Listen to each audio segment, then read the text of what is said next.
नमस्कार बच्चों, मेरा नाम है राहुल और आप देख रहे हैं वैसे क्लास। तो प्यारे बच्चों, कुछ बच्चे कह रहे हैं कि पहले बताओ कार्यपत्र 55 28/12/2021 विषय गणित। कुछ बच्चे कह रहे हैं, उनकी कमेंट्स मैंने अभी पढ़े, वो कह रहे हैं कि सर हमें तो वर्कशीट भेज ही नहीं रहे हैं। कुछ बच्चे कह रहे हैं केवल हिंदी की वर्कशीट भेजी जा रही है। कुछ बच्चे कह रहे हैं कि हमें तो कोई वर्कशीट ही नहीं भेजी गई है। तो प्यारे बच्चों, अलग अलग स्कूल के अलग अलग टाइप हो रहे हैं। और सच में मैं भी बताऊं तो मुझे डीओई की ने जो साइट पे, वहां पे भी वर्कशीट अवेलेबल थी ही नहीं। किसी बच्ची ने, वंशिका नाम की बच्ची ने मुझे भेजा, तो मैंने बनाना शुरू कर दिया, नहीं तो मैं बनाता भी नहीं।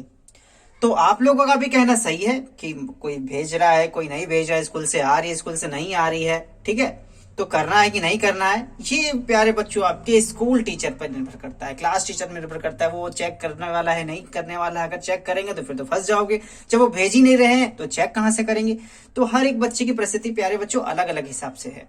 ठीक है, और रही किसी बच्चे ने छुट्टी, चलो मैं अगली क्लास में बता दूंगा, नहीं तो बढ़ती चली जाएगी। हाँ, जो ये वर्कशीट 55 आई है, कहां से? वृत्त की स्पर्श रेखाओं पर आधारित प्रश्न पर जारी, मतलब आगे ही जारी है। ध्यान से देखेंगे तो वृत्त में ही अध्याय 10 त्रिकोणमिति के अनुप्रयोग कब चले गए, मुझे तो पता ही नहीं चला।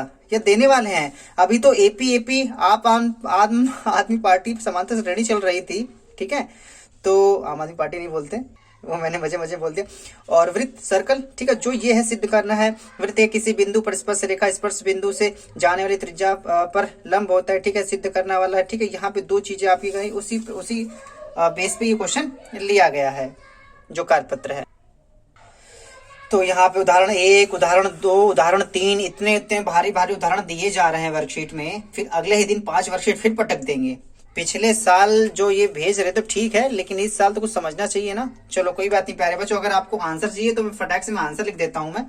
ठीक, क्योंकि वर्कशीट काफी लेट मिली है यार प्यारे बच्चों, इस चीज को समझिएगा। क्वेश्चन नंबर 1 जो है, चित्र में सी केंद्र का, सी वृत्त का केंद्र है, एम का मान ज्ञात कीजिए। एम का मान बताना है। ठीक है, तो देखो प्यारे बच्चों, ठीक है, मैंने यहाँ पे आंसर इस प्रकार से लिख दिया है। ये दोनों जब कोड आकर किनारे किनारे वाले बनाते हैं, वो दोनों मिलकर 180 होते हैं, जो आमने आमने सामने वाले होते हैं। ठीक, जो ये दोनों कोड, ये और ये दोनों मिलके 180 बनाते हैं। ठीक है, तो क्योंकि ये 90 होते हैं आपके, क्योंकि यहाँ पे आपका समकोड बनता है, ये 90 360 तो होता है, 90 यहाँ से 90 यहाँ से, तो 180 बचा ना, तो इन दोनों मिलकर 180 ही होता है। तो यहाँ पे संपूरक कोड की वजह से, ठीक है, ये इसका मन एम वैल्यू थी, इसके 3m जोड़ेंगे 4m, 4 में अगर डिवाइड कर देंगे, ठीक है, तो 4 चुके 16 और 4 पंजे 20, कितना हो जाएगा? 45, इसका आंसर हो जाएगा। ठीक है, क्वेश्चन नंबर आपको लगाना है दूसरा। स्वयं प्रयास कीजिए। क्वेश्चन नंबर 2, दिए गए चित्र के लिए x का मान ज्ञात कीजिए जहां j वृत्त का केंद्र है। j वृत्त का केंद्र है, यहाँ पे दो चीजें नहीं दी गई हैं। कौन सी चीजें? मतलब आपको ये ज्ञात करना है x का मान। यहाँ पे x का मान दे रखा है, आपको पता है वृत्त की जो स्पर्श रेखाएं होती हैं वो आपस में बराबर होती हैं। इसको इस प्रकार से मिला देंगे, इस प्रकार से मिला लेंगे आप। ठीक है, जो स्पर्श रेखाएं होती हैं वो आपस में बराबर होती हैं, ये भी पता होना चाहिए। तो जब जिस प्रकार से बना है, एच जी और जी आई दो स्पर्श रेखाएं हैं, एच जी बराबर जी आई वृत्त के बाहर बिंदु से बनी स्पर्श रेखाओं की लंबाई बराबर होती है। तो इसी प्रकार से दोनों की लंबाई बराबर लिख देंगे। इसकी वैल्यू एक्स एक्स, तो यहाँ पे 2 इधर माइनस प्लस में था, इधर आके माइनस में हो जाएगा, ये प्लस वाला उधर जाके माइनस में हो जाएगा, घटाएंगे तो माइनस माइनस काट देंगे, तो एक्स बराबर 11। तो एक्स की वैल्यू कितनी है? 11 आ जाएगी। चलते हैं क्वेश्चन नंबर 3 पर। क्वेश्चन नंबर 3, 6 सेंटीमीटर, इस वाले में आपकी बार चित्र बनाना ध्यान से है। 6 सेंटीमीटर त्रिज्या वाले वृत्त को स्पर्श रेखाएं एक दूसरे को के साथ 120 का कोण बनाती हैं। सिद्ध कीजिए कि स्पर्श रेखा की लंबाई 2 रूट में 3 सेंटीमीटर होती है। इसका भैया प्यारे बच्चों अभी प्रयोग नहीं कराया गया है। अगर मैं वही बताऊं तो इन्होंने कब त्रिकोणमिति समास में ये जो लगने वाला है त्रिकोणमिति, काफी चुटकी बजा के लग जाता। ठीक, लेकिन जानो थोड़ा सा इसका भी प्रयोग कर लेंगे इस वाले अध्याय के लिए। ठीक है, तो सिद्ध करना है। तो क्वेश्चन नंबर 3, क्वेश्चन नंबर 3 के देखो, चित्र इस प्रकार से बनाना है आपको। एक वृत्त बनाना है, इस पर से जो बाहर से एक बिंदु से स्पर्श रेखा खींच रही है और यहाँ पे 120 का कोण बना रही है। केंद्र O है, केंद्र O से लाइन खींचेंगे हम, तो ये आपका ये भी 60 का हो जाएगा और नीचे वाला भी 60 का हो जाएगा।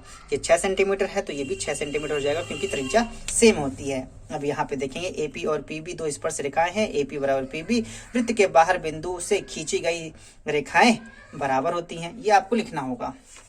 ठीक है, त्रिभुज POB में POB, तो यहाँ देखो 90 डिग्री का बन रहा है ना कोण। अब इस वाले त्रिभुज में कलर कर देता हूँ, आपको कलर करने की जरूरत नहीं होगी। ठीक है।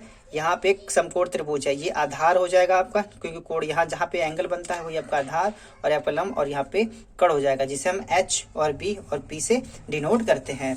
तो यहाँ पे आ जाएंगे आपका समकोण त्रिभुज है, तो समकोण त्रिभुज POB में tan थीटा बराबर P/B आप इस्तेमाल कर सकते हैं। और आपको मेरे ख्याल से ट्यूशन में तो करा ही दिया गया होगा। tan 60 इक्वल टू OB बटे में PQ हो जाएगा। tan 60 होता है √3, और यहाँ पे OB 6 सेंटीमीटर दिया ही गया है, PB आपको नहीं पता, और PB आपका रूट यहाँ पे आ जाएगा और PB ऊपर चला जाएगा। कोई भी चीज रूट में अगर रूट के अंदर होता है उसे नहीं करते, उसका परिमेयीकरण कर देते हैं। 9th क्लास में आपने देखा होगा, √3 से ऊपर नीचे गुणा कर देंगे, इस पे से मल्टीप्लाई करेंगे 6√3, रूट से रूट कर जाएगा 3, 3 एकम 3, 3 दूना 6, 2 रूट में 3, 2 रूट में 3 सेंटीमीटर आ गया, और यही हमें सिद्ध भी करना है। तो क्वेश्चन नंबर 3 यहाँ पे आपका समाप्त हो जाता है। क्वेश्चन नंबर 4 की तरफ चलते हैं। एक वृत्त त्रिभुज DEF की भुजा EF को बिंदु P और भुजाओं DE और DF को बढ़ाने पर क्रमशः बिंदु Q तथा R पर स्पर्श करता है, सिद्ध कीजिए। DQ बराबर 1/2 मतलब हाफ त्रिभुज DEF का परिमाप। तो प्यारे बच्चों, मैं इसे अपने हाथ से ही मैंने चित्र बनाया था, ठीक है, थोड़ा सा एडजस्ट कर देना। क्वेश्चन नंबर 4 का ये आंसर है, ठीक है। जो त्रिभुज है DEF, यहाँ पे सर्कल बनाना था कि जो इससे टच होते हुए जा रहा है। फिर EF को आगे हम बढ़ाते हैं, E को आगे बढ़ाते हैं, और F को आगे बढ़ाते हैं, जो कि स्पर्श रेखा इसने बोल रखा है, तो आप अच्छे से बनाइएगा। स्पर्श रेखा Q और स्पर्श रेखा R पर आपको काटती हैं, और सिद्ध क्या करना है, DQ, ठीक है, जो त्रिभुज का परिमाप का आधा होगा, ठीक है। यहाँ पे दिया गया है DQ आधा है त्रिभुज का, जो त्रिभुज का परिमाप के आधा है। तो यहाँ पे जैसे त्रिभुज का परिमाप होगा DE + DF + EF, तो और सिद्ध क्या करना, DQ इसी त्रिभुज का आधा है, यही सिद्ध करना है। आगे चलते हैं।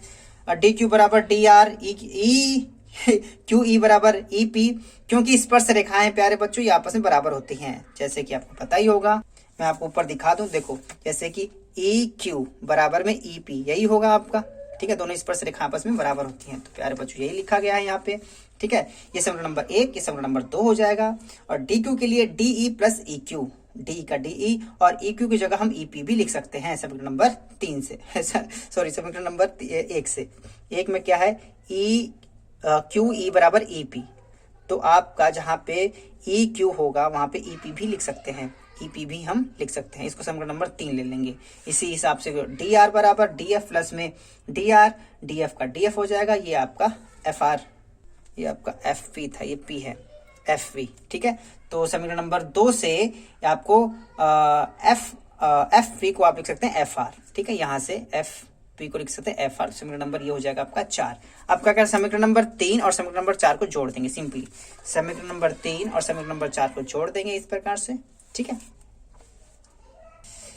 तो सेम को सेम, DE का DE और DF को DF और EP यहाँ पे लिख लिया, और FV यहाँ लिख लिया। अब यहाँ पे देखो जोड़ना है ना, DQ को DQ और यहाँ पे DR को DQ लिख सकता हूँ, दोनों की एक समान बराबर है, स्पर्श रेखाएं आपस में बराबर होती हैं, तो DR को DQ भी कर सकते हैं। और ये आपका DE DF, अब इन दोनों को मिला के EF हो जाएगा आपका, यहाँ से मिलाएंगे तो आपका EF हो जाएगा। यहाँ देखो ये छोटी लाइन जो मिलकर हो जाएगा आपका EF हो जाएगा, ठीक है।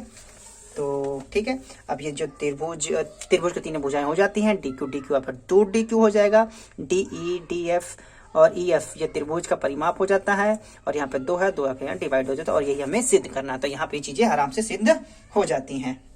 हाँ, तो प्यारे बच्चों थोड़ा सा मैंने इसे जल्दी करा रखा है, क्योंकि ये वर्कशीट ही मुझे लेट मिली है। तो प्यारे बच्चों कोशिश करूंगा कि जो आगे की वर्कशीट है आपको सही टाइम से प्रोवाइड कराऊं।